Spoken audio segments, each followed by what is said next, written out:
আমাৰ কৃষক মুক্তি সংগ্ৰাম সমিতি আৰু আমাৰ ছাত্ৰ মুক্তি সংগ্ৰাম সমিতি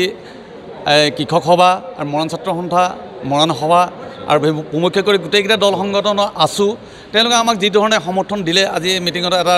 বাৰ্তাবাহক আমাৰ কাৰণে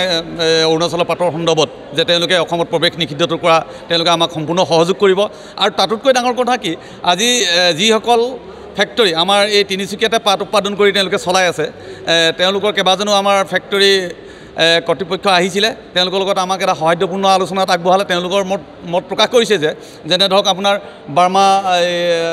দীনদয়াল বাৰ্মা দেৱ আহিছিলে তেওঁ উন্নত মানদণ্ড চাহ বনাই পিনে অসমৰ ভিতৰত তিনিচুকীয়া জিলাত কিন্তু 1 নম্বৰভাৱে তেওঁ চাহ উৎপাদন কৰিছে ভাল গুণগত মানদণ্ড চাহ উৎপাদন কৰিছে তেওঁলোকে কৈ আছে তাৰ লগতে আমাৰ ৰামধন আগৰৱালা বুলি এজন আহিছিলে আমি আৰু কেইবাজনকো মাতিছিলোঁ আৰু কেইবাজনো ইতিমধ্যে আমাৰ ইয়াত উপস্থিতো হৈছিলে তেওঁলোকে কৈ আছে যে অৰুণাচলৰ পাতৰ কেঁচা পাতটোৱে তেওঁলোকক সাংঘাতিক ধৰণে বজাৰত এফেক্টেড কৰিছে আৰু সেইকাৰণে তেওঁলোকে এইটো বটলিফসকলে তেওঁলোকৰ সতীৰ্থসকললৈকে তেওঁলোকে আহ্বান জনাইছে যে অৰুণাচলৰ পাতটো তেওঁলোকে কোনোপধ্যে যে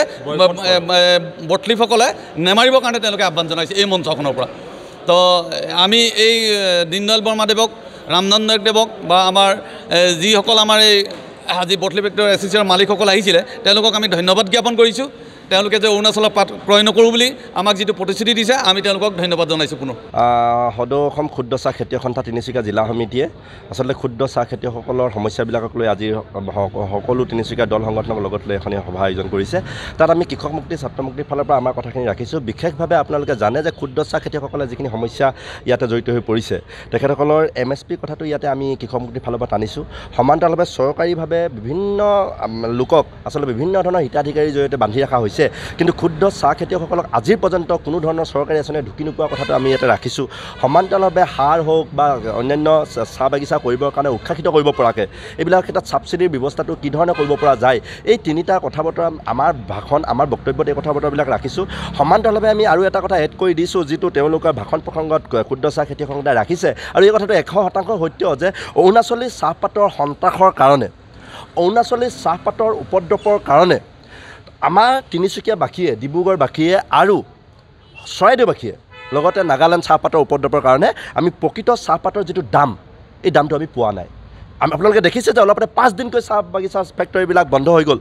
বটলিপ ফেক্টৰীবিলাকে বন্ধ কৰি দিলে বন্ধ কৰি দিয়াৰ পিছত হঠাৎ যেতিয়া চাহপাতৰ উদ্যোগবিলাক খোলা হৈ গ'ল তেওঁলোকে চাহপাতৰ দামটো 13-14 টকা 15 টকা কৰি দিছিল আৰু এই কথাটোত আমি বিভিন্নজনে কৃষক মুক্তি ছাত্ৰ মুক্তিৰ ফালৰ পৰাও ক্ষুদ্ৰ চাহ খেতি সংগঠনৰ ফালৰ পৰাও যেতিয়া সজোৰা কথাটো উত্থাপন কৰা হ'ল আৰু এতিয়া আজি তাৰিখত 25-26 টকা পৰ্যন্ত চাহপাত দিবৰ কাৰণে সক্ষম হৈছে এই কথা বতৰাবিলাকত আমি এটা কথা স্পষ্ট হৈছোঁ যে এই চাহ ফেক্টৰীৰ মালিকবিলাকক চৰকাৰে ৰক্ষণাবেক্ষণ দি আচলতে গোটেই কাৰবাৰটো কৰাই আছে ইয়াতে যিটো চাহ বোৰ্ড ভাৰত আৰু যিটো খাদ্য নিগম ভাৰত এই আটাইকেইটা জড়িত হৈ আচলতে আমাৰ ক্ষুদ্ৰ চাহ খেতিয়কসকলক কেনেধৰণে মাধমা দিব পৰা যায় শোষিত কৰিব পৰা যায় এই কথা বতৰাবিলাকক উঠি পৰি লগা বুলি আমি কথা বতৰাবিলাক ৰাখিছোঁ আৰু এই কথা বতৰাবিলাক আপোনালোকৰ মিডিয়াৰ মাধ্যমেৰে ৰাখিব বিচাৰিছোঁ